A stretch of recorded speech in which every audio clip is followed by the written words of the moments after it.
ನಮ್ಮ ಶಿರಾ ತಾಲೂಕಿನ ಹಿರಿಯ ರಾಜಕಾರಣಿ, ಸಮಾಜವಾದಿ ಚಿಂತಕರು, ಮಾಜಿ ಸಚಿವರು, ಮಾಜಿ ಶಾಸಕರಾಗಿದ್ದಂತಹ ದಿವಂಗತ ಸತ್ಯನಾರಾಯಣ ಸಾಹೇಬ್ರವರ 74ನೆಯ ಜನ್ಮದಿನೋತ್ಸವ. ರಾಜಕೀಯ ರಂಗದಲ್ಲಿ, ಸಮಾಜದಲ್ಲಿ ನಾಯಕನಾಗಳು ಬಹಳ ಸುಲಭ, ಆದರೆ ಜನನಾಯಕ ಅಂತಕ್ಕಂಥದ್ದು ಒಂದು ಹೆಸರು ತಗೊಳೋದು ಬಹಳ ಒಂದು ಶ್ರಮಿಸಬೇಕಾದಂಥ ಒಂದು ವಿಚಾರ. ಯಾಕಂದರೆ ಜನರ ಒಂದು ಅಂತರಾಳದಲ್ಲಿ ಚಿರಸ್ಥಾಯಿಯಾಗಿ ಉಳಿದು ಈ ಒಂದು ತಾಲೂಕಿನ ಸರ್ವಾಂಗೀಣ ಅಭಿವೃದ್ಧಿಯಲ್ಲಿ ಒಬ್ಬ ವಿದ್ಯಾರ್ಥಿ ನಾಯಕನಾಗಿ, ತದನಂತರ ವಕೀಲರಾಗಿ, ತದನಂತರ ಶಿರಾ ಕ್ಷೇತ್ರದ ಪ್ರಪ್ರಥಮ ಸಚಿವರಾಗಿ ಈ ಒಂದು ಕ್ಷೇತ್ರಕ್ಕೆ ಅವರು ಕೊಟ್ಟಿರ್ತಕ್ಕಂತಹ ಕೊಡುಗೆ ನಿಜಕ್ಕೂ ಕೂಡ ಅಪಾರ. ಇವತ್ತು ಎಲ್ಲೋದ್ರೂ ಕೂಡ, ಯಾವುದೇ ಹಳ್ಳಿಯಲ್ಲಿ ಹೋದ್ರೂ ಕೂಡ ಸತ್ಯನಾರಾಯಣ ಸಾಹೇಬ್ರ ಹೆಸರು ಹೇಳ್ತಕ್ಕಂಥದ್ದು ಯುವ ಪೀಳಿಗೆ ಇರ್ಬೋದು ಅಥವಾ ಹಿಂದಿನ ಪೀಳಿಗೆಯ ಹಿರಿಕರು ಇರ್ಬೋದು, ಎಲ್ಲರೂ ಕೂಡ ಅವರ ಒಂದು ಕಾರ್ಯವೈಖರಿಗಳು, ಅವರ ಸಾಧನೆಗಳನ್ನು ಸ್ಮರಿಸ್ತಕ್ಕಂತಹ ಒಂದು ಕಾಲಘಟ್ಟದಲ್ಲಿ ನಾವು ಇರ್ತಕ್ಕಂಥದ್ದು.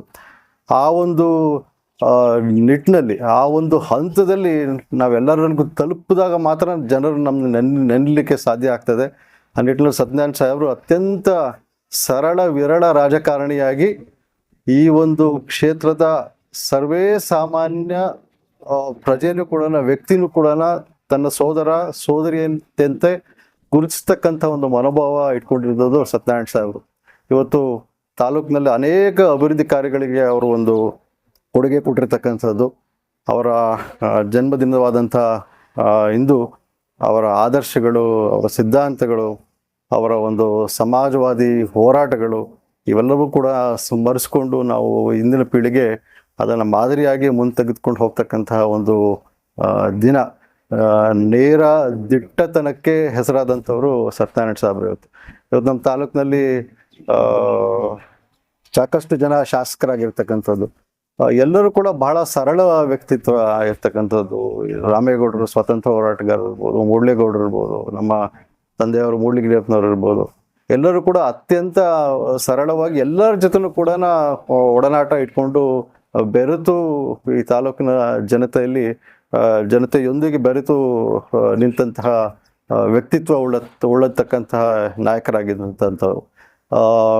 ಒಂದು ನನಗೂ ಬಹುಶಃ ನಮ್ಮ ಸೋದರ ಪ್ರಕಾಶಣ್ಣ ಅವ್ರಿಗೂ ಸರಳತೆ ಅಂತಕ್ಕಂಥದ್ದು ಎಲ್ಲರೂ ಇದೆ, ಆದರೆ ದಿಟ್ಟತನ, ಖಡಕ್ ಅಂತ ಹೇಳ್ತಾರಲ್ಲ, ಅದು ಸತ್ಯನಾರಾಯಣ ಸಾಹೇಬ್ರಲ್ಲಿ ಇತ್ತದು.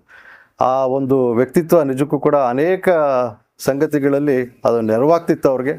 ರಾಜಕೀಯವಾಗಿ ಕೆಲವು ವಿಚಾರಗಳೆಲ್ಲ ಮುಳ್ಳಾದ್ರೂ ಸಹಿತ ಅಭಿವೃದ್ಧಿ ಕಾರ್ಯಗಳಲ್ಲಿ ಒಂದು ಅಧಿಕಾರಿಯಿಂದ ಹೇಗೆ ಕೆಲಸ ಪಡಿಬೇಕು, ಹೇಗೆ ಕೆಲಸ ತಗೋಬೇಕು ಅಂತಕ್ಕಂಥದ್ದು ಒಂದು ನಿಟ್ಟಿನಲ್ಲಿ ಇವತ್ತು ಉದಾಹರಣೆಗೆ ಈ ಒಂದು ಸಾಗುವಳಿ ಚೀಟಿ ಕೊಡ್ತಕ್ಕಂಥ ಒಂದು ವಿಚಾರವಾಗಿ ಇವತ್ತು ಬಹುಶಃ ನಮ್ಮ ರಂಗನಾಥಪ್ಪನವರು ಮಾಜಿ ಶಾಸಕರು, ನಂತರ ಸತ್ಯನಾರಾಯಣ ಸಾಹೇಬರು ಕೊಟ್ಟಿರ್ತಕ್ಕಂಥ ಸಾಗುವಳಿ ಚೀಟಿ, ಯಾಕಂದ್ರೆ ನಾನು ಶಾಸಕನಾಗಿ ಒಂದು ಬಗರುಕುಂ ಸಮಿತಿಯ ಒಂದು ಅಧ್ಯಕ್ಷನಾಗಿ ನೋಡ್ತಿರ್ತಕ್ಕಂಥ ಸಂದರ್ಭದಲ್ಲಿ ಅನೇಕ ಆ ಕಾಲದಲ್ಲಿ ಆಗಿರ್ತಕ್ಕಂಥ ಸಾಗುವಳಿಗಳು ಇವತ್ತು ರೈತರು ಉಳುಮೆ ಮಾಡಿ ಆ ಜಾಗದಲ್ಲಿ ಅವ್ರು ಸ್ಮರಿಸ್ಕೊಳ್ತಕ್ಕಂಥ ಒಂದು ಸಂಗತಿಯನ್ನು ಕೂಡ ನಾವು ನೋಡ್ತಿರ್ತಕ್ಕಂಥದ್ದು.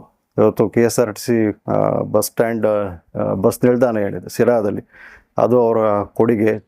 ಮೊದಲೂರು ಕೆರೆಗೆ ನೀರು ತರಬೇಕು ಅಂತಕ್ಕಂಥದ್ದು ವಿಚಾರವಾಗಿ, ಸಿರಾ ಮತ್ತು ಕಳ್ಳಂಬೆಳ್ಳ ಕೆರೆಗೆ ನೀರು ತರಬೇಕು ಅಂತಕ್ಕಂಥ ವಿಚಾರವಾಗಿ ಅನೇಕ ಜನ ಹೋರಾಟ ಮಾಡಿದ್ದಾರೆ. ಅದೇ ಪ್ರತಿಯೊಂದು ಹಂತದಲ್ಲೂ ನಾಯಕರಾದಂಥವರು ಅವರ ಒಂದು ನಾಯಕತ್ವದಲ್ಲಿ, ಅವರ ಒಂದು ಶಾಸಕತ್ವದ ಒಂದು ಕಾಲಾವಧಿನಲ್ಲಿ ಅದಕ್ಕೆ ಹೆಚ್ಚಿನ ಪ್ರಾಮುಖ್ಯತೆ ಕೊಟ್ಟು, ಒತ್ತಡವನ್ನು ಕೊಟ್ಟು ಸರ್ಕಾರಕ್ಕೆ ಮುಂದಿನ ದಿನಗಳಲ್ಲಿ ಅದು ಏನು ನಿಜರೂಪ ಕಾಣ್ತಕ್ಕಂಥ ಒಂದು ನಿಟ್ಟಿನಲ್ಲಿ ಅವ್ರು ಕೊಟ್ಟಿರ್ತಕ್ಕಂಥ ಕೊಡುಗೆ ನಿಜಕ್ಕೂ ಕೂಡ ಅಪಾರ. ಅವರ ಒಂದು ಧ್ಯೇಯೋದ್ದೇಶಗಳನ್ನು, ಚಿಂತನೆಗಳನ್ನು ತೆಗೆದುಕೊಂಡು ಹೋಗ್ತಕ್ಕಂಥ ಜವಾಬ್ದಾರಿ ನಮ್ಮೆಲ್ಲರ ಒಂದು ಪೀಳಿಗೆಯದ್ದಾಗಿದೆ. ಇವತ್ತು ಹೆಚ್ಚಿನದಾಗಿ ಯುವ ಪೀಳಿಗೆಯದ್ದಾಗಿದೆ. ಅದರಿಂದ ಈ ಸಂದರ್ಭದಲ್ಲಿ ಎಲ್ಲ ಅವರ ಅಭಿಮಾನಿಗಳು, ಸ್ನೇಹಿತರು, ಬಂಧು ಮಿತ್ರರು ಎಲ್ಲರಿಗೂ ಕೂಡ ಈ ಸಂದರ್ಭದಲ್ಲಿ ಅವ್ರ ಜನ್ಮದಿನದ ಶುಭಾಶಯಗಳನ್ನು ಕೋರುತ್ತಾ ತುಂಬ ಹೃದಯದಿಂದ ಹಾರೈಸ್ತೀನಿ.